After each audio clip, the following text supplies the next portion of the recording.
What? लेकिन वकील साहब, इस बात का क्या असर पड़ेगा इस केस पर?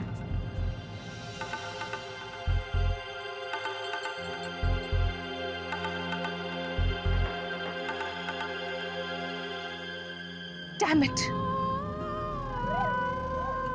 क्या हुआ उसको?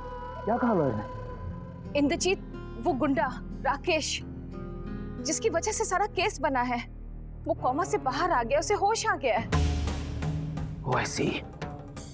तो फिर क्या कहा हमारे लॉयर ने? इससे हमारे रणवीर के केस पर क्या असर पड़ेगा? बहुत बुरा असर हो सकता है इंद्रजीत। मिस्टर सिंघानिया के पास यही तो ट्रम्प कार्ड था कि राकेश को होश आने से पहले ही रणवीर रिहा हो जाए, ताकि रणवीर को बेनिफिट ऑफ डाउट मिल सके। अब तो ये केस और मुश्किल हो सकता है, क्योंकि सब कुछ अब राकेश के बयान पर निर्भर है।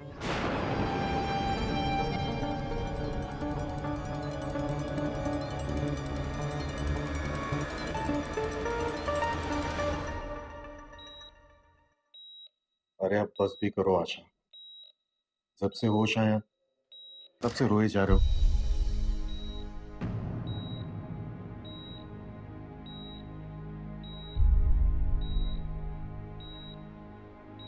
ये यहाँ पे क्यों आई है?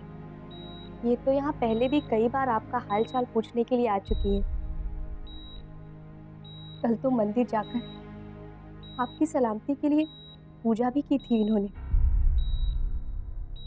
मैं बहुत खुश हूँ आपके लिए राकेश जी। आप मौत के इतने करीब जाकर वापस लौट कर आए। भगवान ने आपको एक नया जीवन दिया है। धन्यवाद।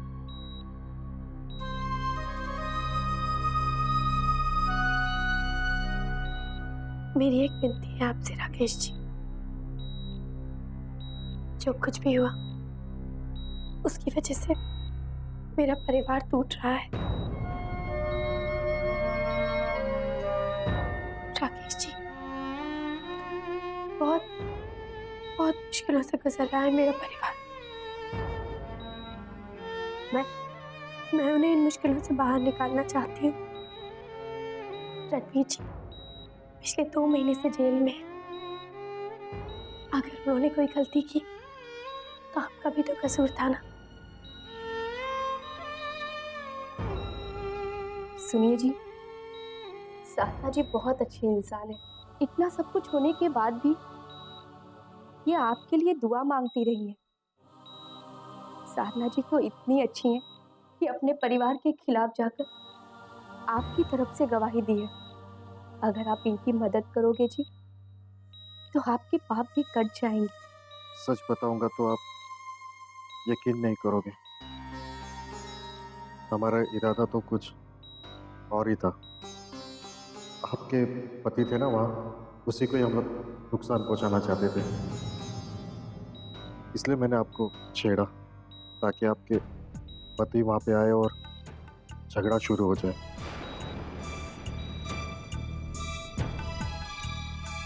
आलेख जी को नुकसान पहुंचाना था। हाँ, वही हमारा टारगेट था। आलेख जी ने आपका क्या बिगाड़ा है?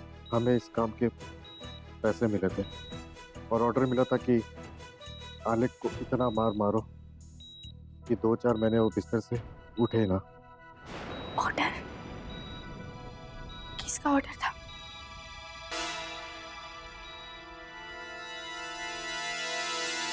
आपका ही परिवार का बंदा है। कौन? नवीन राजवंश। नवीन राजवंश।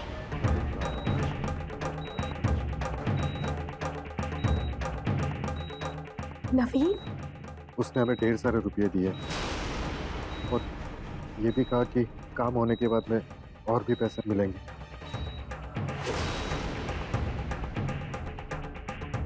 इतना बड़ा धोखा मुझे अपने परिवार को बताना ही होगा। अभी इसी वक्त बताना होगा कि नवीन ने कितना बड़ा विश्वासघात किया है हम सबके साथ। लेकिन मेरा यकीन कौन करेगा? मम्मी जी तो मेरी बात सुनना भी नहीं चाहेंगी। फिर इसे सच मानना तो दूर की बात है। ओ मैडम, जरा साइड में हो जाइए ना।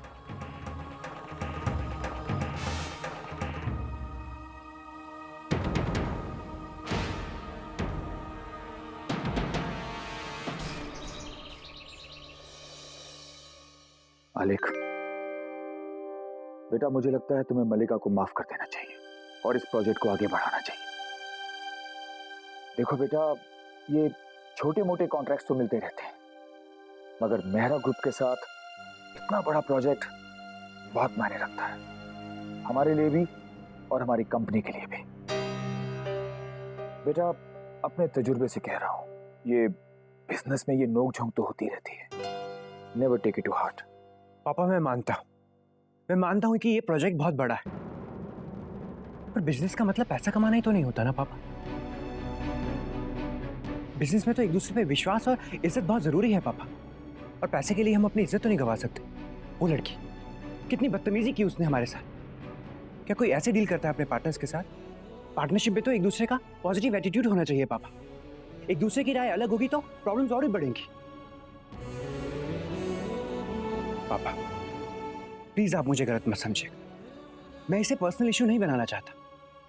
ये हमारी कंपनी की प्रेस्टीज का सवाल है पापा। जब तक वो लड़की अपनी गलती की माफी नहीं मांगेगी, मैं उसके साथ काम नहीं करूंगा पापा।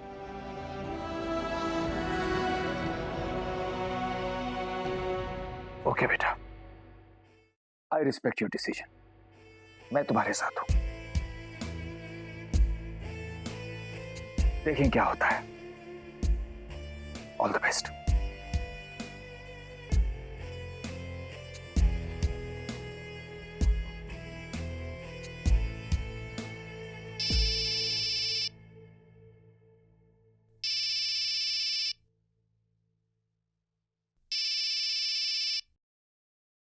Hello hello.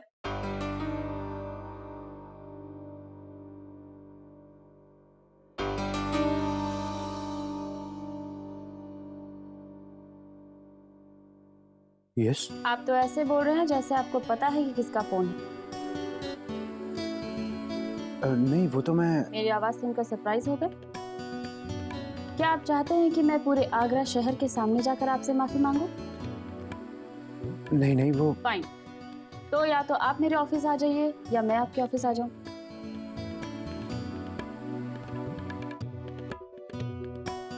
आपको कहीं भी जाके माफी मांगने की कोई जरूरत नहीं। माफी से ज्यादा गलती का एहसास इंपॉर्टेंट है मेरे लिए। बस देखते जाइए, एक दिन आप जान जाएंगे इस सारे मामले में मैंने क्या फील किया है।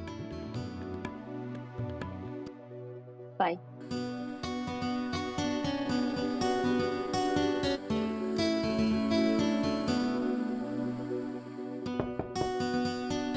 कम इन। साहब आपके लिए फूल भेजे हैं। ये किसने भेजा? पता नहीं साहब किसने भेजा।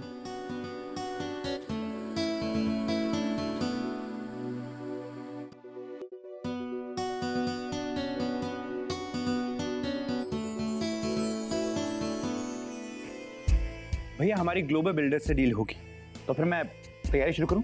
भैया आप मल्लिका जी को इन्फॉर्म कर दीजिए कि हम ये प्रोजेक्ट करने के लिए तैयार हैं। जी जरूर।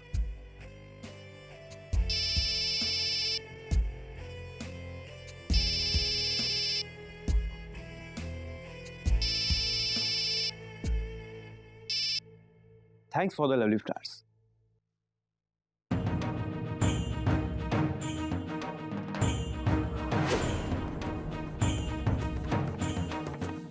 क्या? कहाँ? मैं अभी आ रहा हूं।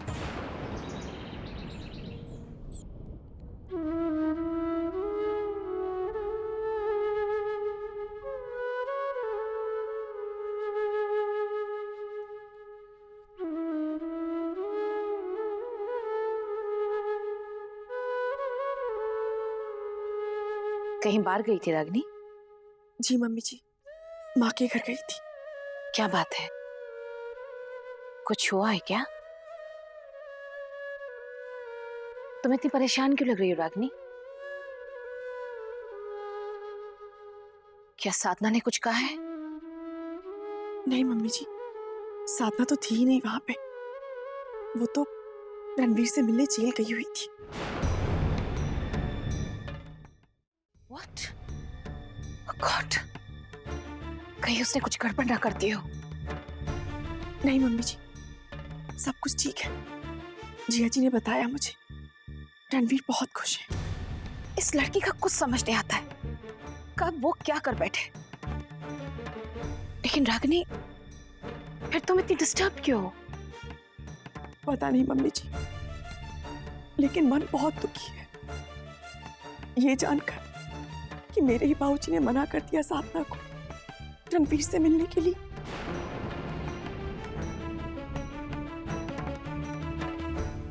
देखो रागिनी, अब ये सब सोचकर अपने आप को परेशान मत करो। जो बीत गया उसे भूल जाओ। आने वाले कल को देखो, जब रणवीर छूट कर आएगा, तुम्हारे साथ होगा।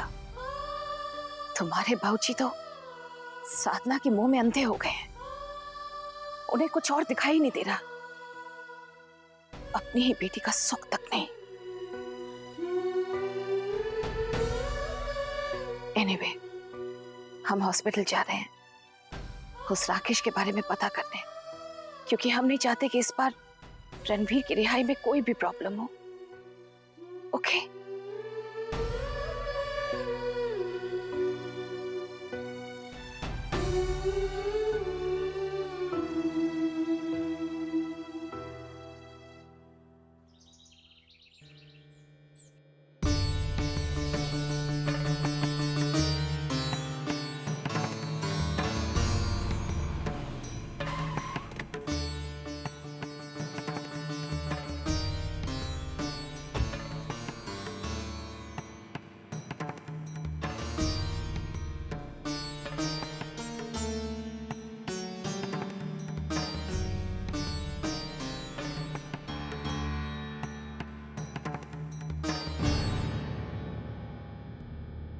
Madam,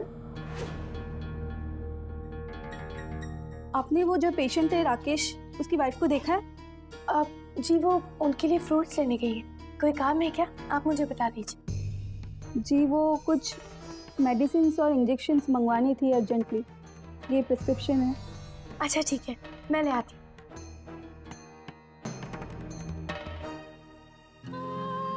excuse me, doctor Dasgupta कहाँ मिलेंगे?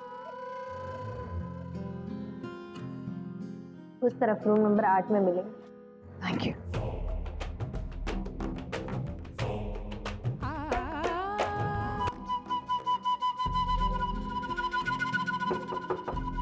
मे आई कम इन डॉक्टर?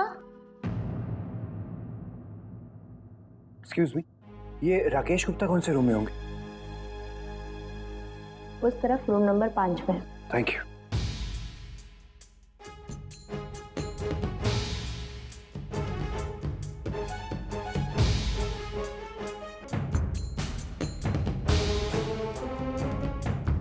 साधना कहाँ रह गई?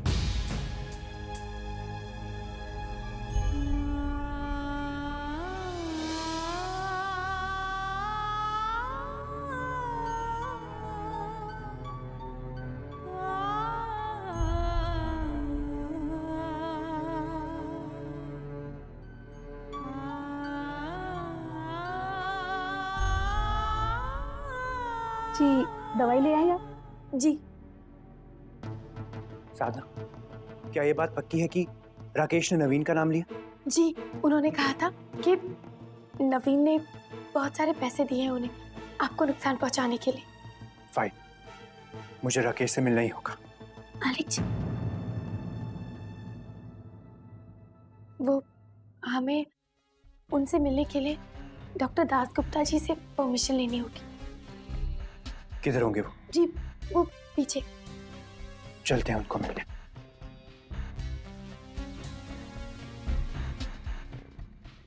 वो डॉक्टर दासगुप्ता से मिलना है। डॉक्टर साहब मीटिंग में हैं, आपको इंतजार करना पड़ेगा।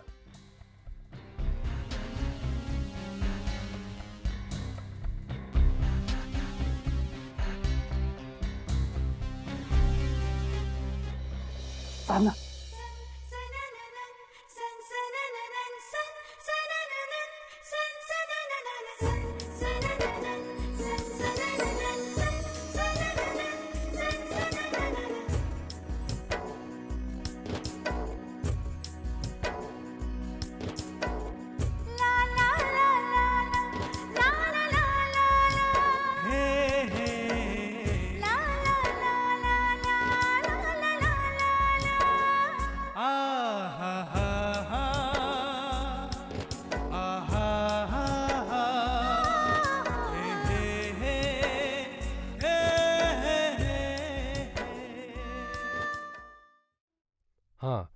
हमने बहुत दिन इंतजार किया उसके होश में आने का। अब तक जो नामुमकिन था मुमकिन हो गया है। अच्छे से अच्छा ट्रीटमेंट आजमाया हमने, लेकिन किसी की दुआओं का असर है इस राकेश पर, वरना हम तो लगभग उम्मीद हार ही चुके थे। लेकिन उसका ठीक होना हमारे बेटे के लिए ठीक नहीं है। लेकिन मिसिस राजवंश, वो गवाही देने के लिए कोर्ट जा सकता है। थैंक यू डॉक्टर, आपने हमें अपना कीमती वक्त दिया। जो भी प्रोग्रेस होगी मैं आपको इन्फॉर्म करता रहूंगा। मैडम जी, वो पेशेंट को होश आ गया है और वो अकेला है। अब जब आप उन्हें जानती है तो जब तक उनकी वाइफ नहीं आ जाती आप प्लीज़ उनका ख्याल रखिए। ज़्यादा देर उन्हें अकेला छोड़ना ठीक नहीं है। जी बिल्कुल। चलो हम चलते हैं।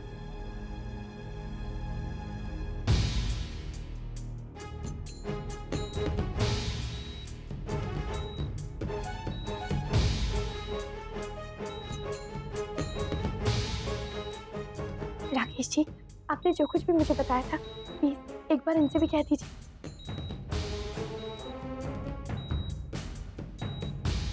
राकेश जी, आप बिल्कुल चिंता मत कीजिए, आपको कोई नुकसान नहीं पहुंचाएगा। बस आप एक बार सच बोल दीजिए। किस सच की बात कर रहे हो मैडम?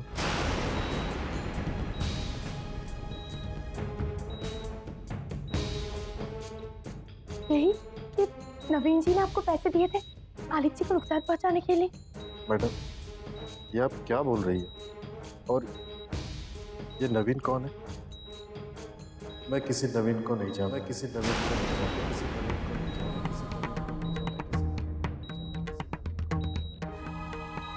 आप अपनी बात से बदल क्यों रहे? पहले तो ये बताइए मैडम, मैं कौन सी बात से बदल रहा हूँ?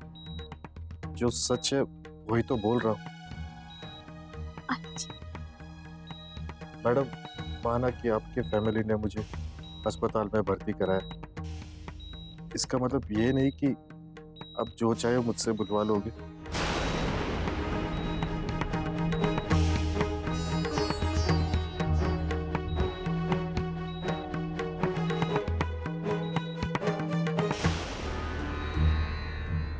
आलिक जी, ये राकेश जी,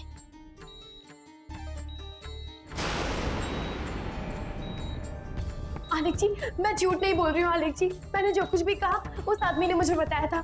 आलिक जी, मैं तो सिर्फ रणवीर जी की मदद करना चाहती थी। प्लीज आलिक जी, मेरा यकीन कीजिए। सच क्या है और गलत क्या है मुझे कुछ समझ नहीं आ रहा। मैं सिर्फ इतना जानता हूँ कि ये बहुत अच्छा चांस है रणवीर को छुड़वाने का, और मैं इसे गंवाना नहीं चाहता। और मैं किसी को भी इस केस में उल्टे सीधे मोड़ नहीं लेने दूंगा जिससे रणवीर की रिहाई में प्रॉब्लम आए। आलिक जी प्लीज मेरा यकीन कीजिए। आलिक जी,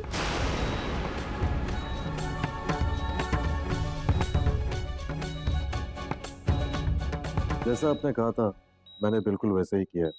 हाँ बस। अरे तुम फिक्र मत करो, बाकी के 10 लाख रुपए तुम्हारे घर पहुंच जाएंगे।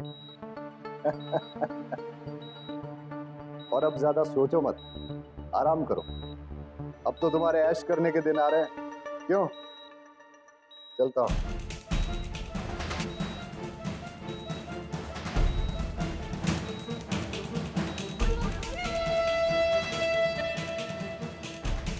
चंदर, तुम जरा इस राकेश पे नजर रखना, समझ गए?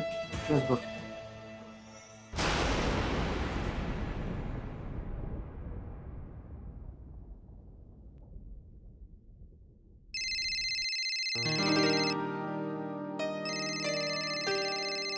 हेलो जी मैनेजर साहब, जी मैं ऑफिस के लॉबी में पहुंच गया हूँ, आप दिखाई नहीं दे रहे कहीं।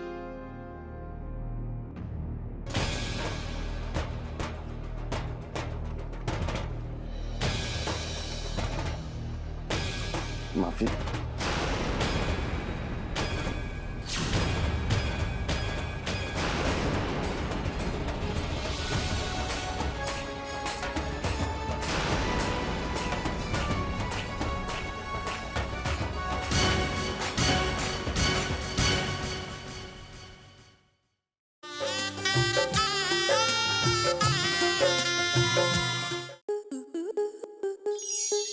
स्टार प्लस के ऐसे ही और बेहतरीन लम्हे देखने के लिए सब्सक्राइब करें हमारे YouTube चैनल को।